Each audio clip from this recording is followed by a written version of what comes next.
Hello po guys. To God be the glory po. God bless us all po. Part 8 po. Hashtag Bible verses. And it says, the angel who defeated an army of almost 200,000 men. In the land of Judah, there was a city called Jerusalem. The city was ruled by a wise king named Hezekiah, who followed the ways of righteousness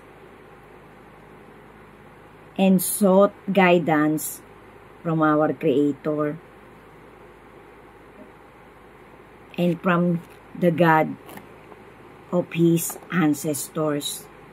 One day, a great threat emerged on the horizon. The mighty Assyrian army began to sweep through the land like a relentless storm.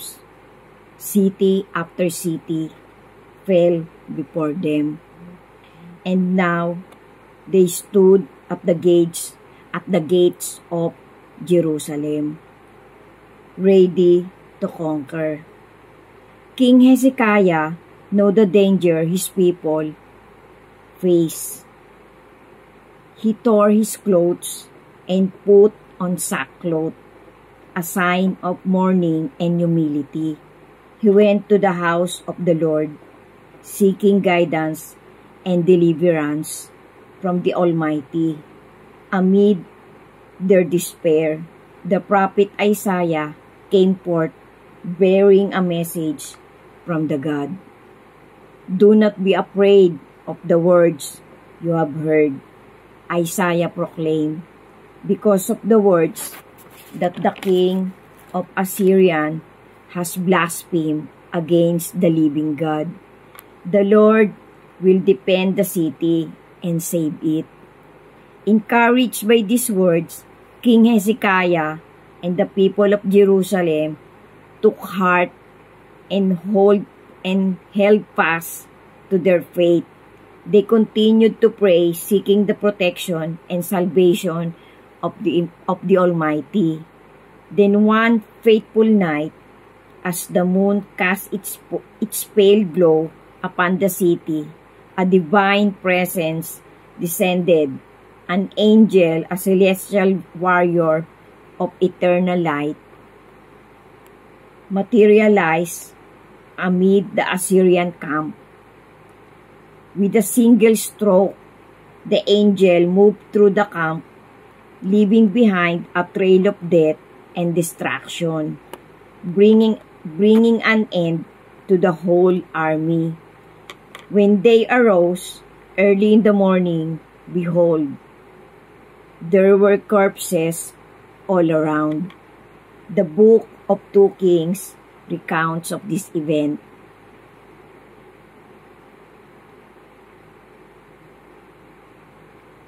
So Sennacherib, king of Assyria, departed and went away, returned home, and remained in Nineveh. The once mighty army of Assyria, numbering nearly almost 200,000 strong men, lay defeated and lifeless.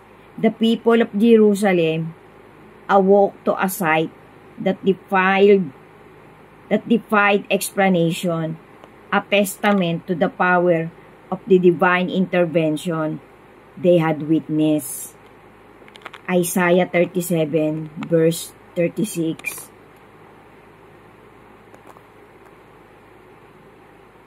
Assyrian King Sennacherib lost his strongest men, defeated, and later this king was assassinated by his own son. So guys, ito pong verses na to ay nagpapatunay lang po na kapag ka po talaga tayo kinaluguran ng ating Creator, nagpapadala po talaga siya ng deliverance. Nagpapadala po talaga siya ng salvation. Kasi yun pong hari nung panahon na yon, yung hari nga po ng Assyria, nilulusob niya po yung mga city na gusto niyang sakupin. Isa po sa pinapangarap niyang sakupin ay yun nga pong Jerusalem, sa city ng Judah. So yung hari po doon, si King Hezekiah ng Jerusalem nung panahon na yon, yan nga po city ng Israel, bansa ng Israel, city po yung Judah na yan. Gustong-gusto po yung sakupin ng hari ng Assyrian. Na parang nagpapatunay po yung pattern na hanggang ngayon po, yan po kasing Israel, yan po yung piniling bansa ng ating Creator. Lagi niya po yung parang inililigtas talaga, generation by generation. Ang nangyayari nga po dyan, hindi po ba pinagtutulungan niya ng Iran, ng Iraq. Basta iba-ibang malalakas na bansa po, yun po yung nangyayaring pattern ngayon na parang nilulusob ulit yung bansang yan. So, aabangan po natin talaga. Kasi isa po yan sa prophecies sa Old and New Testament na magti-trigger po yan talaga ng ultimate coming ng ating Creator. Kasi nga po maghahari na po siya, nakatakda po yun guys. Pax na pax po yan. Hindi po yan po pwedeng hersay lang kasi totoo po yan. Kasi nga po ang salita po ng Panginoon ay kinasihan po ang mga nagsulat dyan. May divine intervention po. Kagaya po nito, isa po to sa sample na ang Panginoon talaga kapag ka po ang isang bansa o ang isang specific na lugar, generation by generation, tumalima, humingi ng tulong, nagsisi, nanikluhod ng tulong at awa at pagpapatawad ng ating Creator. Nagbibigay po talaga siya ng kasagutan. Ang ginawa po ng hari na to nung panahon na yun, hari nga po ng Israel na si King Hezekiah, nagsisi po siya, nagsuot po siya ng mumurahing damit, yun nga pong sako. Pati po mga nasasakupan niya nung panahon na yon, pinagsuot niya ng ganun. Nagdasal po sila ng taimtim sa templo ng ating Creator. Doon nga po sa tinatawag na bahay panalanginan, house of prayer. So, nagdasal po sila, humingi po sila ng saklolo kasi kinakabahan din po yung hari na mapapahamak yung mga taong sinasakupan niya. Kasi nga po, nababalita po, rumor po yun na talagang parang totoo din po, facts din po na ito pong hari ng Assyria ay maraming sinakop na lugar na napagtatagumpayan niya. Kaso nga po, yung hari po na yun, nung panahon na yun, blasphemer po siya, busong po siya sa ating Panginoon. So, ang nangyari po, ibinaksak po ng Panginoon yung kanyang paghahari. Hanggang later on po, itong haring to ay sarili niyang anak ang nag-assassin sa kanya. So, pax na pax po yan guys, na generation by generation, ang Panginoon po talaga ay nagpapakita ng pagliligtas. So, ito pong panahon natin na last generation of humanity, gawin din po natin yan guys. Pag sumakitan po natin na magbalik loob tayo sa Panginoon, aminin natin ang ating mga kasalanan, talikuran na natin.